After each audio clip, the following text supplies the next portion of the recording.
এবার মার্কিন president Donald ট্রাম্পকে সরাসরি হুঁশিয়ারি দিলেন ইরানের সর্বোচ্চ ধর্মীয় নেতা আয়াতুল্লাহ আলী খামেনি। যুদ্ধ শুরু হলে এবার আর রেহাই নেই যুক্তরাষ্ট্রের বলে জানিয়েছেন তিনি। ট্রাম্পের যুদ্ধজাহাজ পাঠানোর হুমকিতেই কি এই জবাব দিলেন আয়াতুল্লাহ আলী খামেনি, নাকি ইরানের ওপর ট্রাম্পের বারংবার হামলার হুমকির জবাবে এই হুঁশিয়ারি?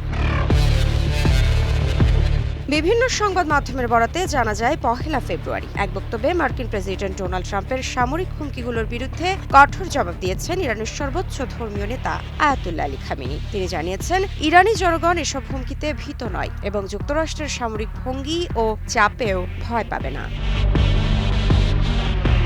খামেনি আরও জানান, ট্রাম্প ইতোমধ্যে মধ্যপ্রাচ্যে মোতায়েন করেছে ইউএসএস আব্রাহাম লিঙ্কন, তবে এতে ভয় পাবে না ইরান। মার্কিন হুমকিগুলো নতুন কিছু নয় বলে উড়িয়ে দিয়ে তিনি আরও সতর্ক করে বলেন, যদি যুক্তরাষ্ট্র ইরানের বিরুদ্ধে যুদ্ধ শুরু করে তাহলে তা কেবল দুই দেশের মধ্যে সীমাবদ্ধ থাকবে না, এটি একটি বৃহত্তর আঞ্চলিক সংঘাতে পরিণত হবে। খামেনি আরও জানান, যুক্তরাষ্ট্র জানুক, তারা যদি যুদ্ধ শুরু করে তাহলে এবার এটি একটি আঞ্চলিক যুদ্ধের রূপ নেবে। খামেনির এই মন্তব্য দিশাহীন উত্তেজনার মধ্যে নতুন করে ইঙ্গিত যোগ করেছে যে মধ্যপ্রাচ্যে উত্তেজনা আরও তীব্র পর্যায়ে প্রবেশ করতে পারে। JBS holdings limited.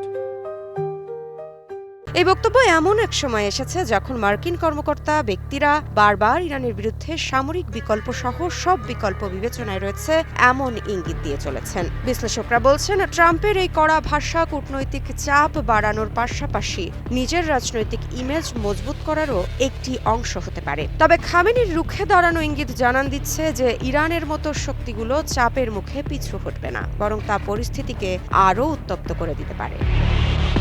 Ritwika Sinha বিশ্বাস, নিউজ 24।